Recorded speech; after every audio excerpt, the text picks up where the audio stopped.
Momma J here. We're making apple pies. We've got our apples already peeled and chunked and cored.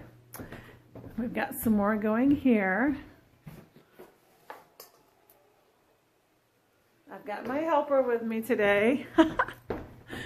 And we are about to add some flour, sugar, cinnamon, nutmeg, a little bit of cardamom and salt, lots of cinnamon, and we mix that up. I sprinkled some fresh lemon onto the apples, and now we're going to add the flour and sugar mixture, and then I'm going to make the pie crust, and we're going to make some apple pies. So I'll be back in a little bit. Hey, we're here making apple pie. It's a beautiful day to make pie because it's nice and rainy and cold outside.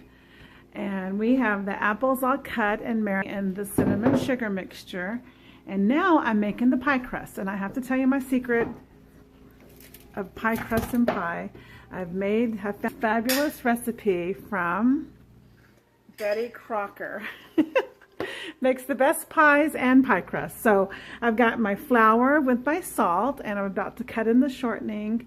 And when you cut in shortening, you have to make them into little pea-sized balls. So you cut them with the pastry blender, and if you don't have this, you can just use a big fork. But this works really, really good, these little things right here. So I'm going to do that, and then I'm going to roll it into a ball, and then I'm going to start rolling it out into the pie pastry and fill up the pie pastry with apples and bake the pie. So I'll be back in a little bit. Okay, I'm making the pie dough, and this is, you just kind of rock the pastry blender back and forth like this, and it eventually gets blended into the flour mixture. After this part, I will add cold water to it, 5 or 6. This is a 10-inch 2-pastry pie crust. It takes about 5 or 6 tablespoons to get it moist and then apart, and you don't want it too sticky. The important thing about pie crust is that you don't want to overwork it, or it will not be flaky. It'll be a little bit tough. And I come from a losses, and that's what my grandmother taught me.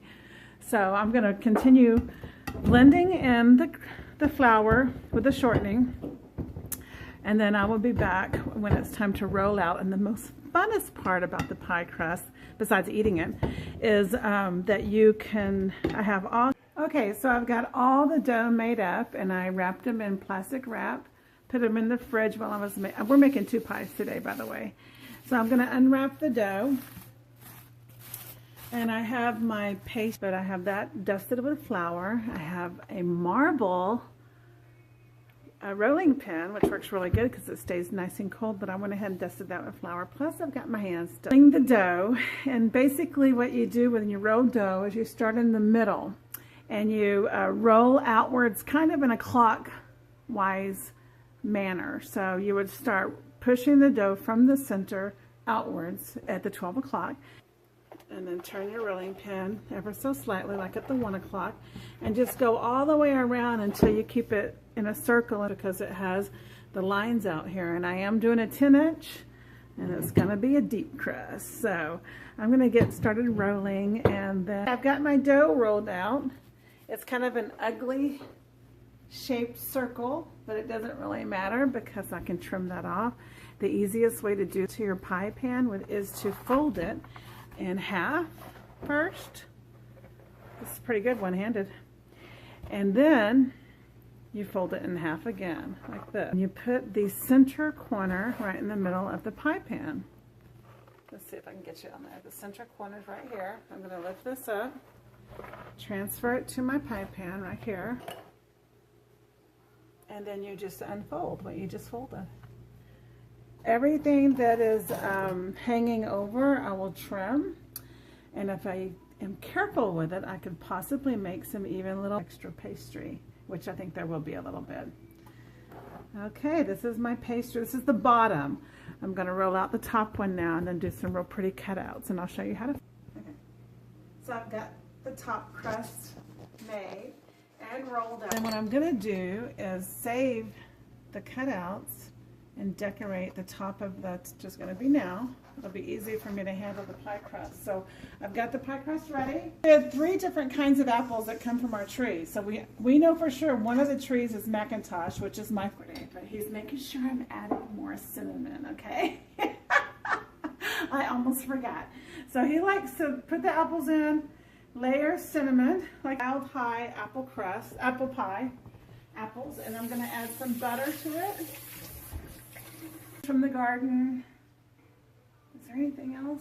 Salt and pepper, garlic, but it's gonna turn out really good. So it's a perfect fall day for a pot roast on a Sunday and a ginormous piled high apple pie. And look at that.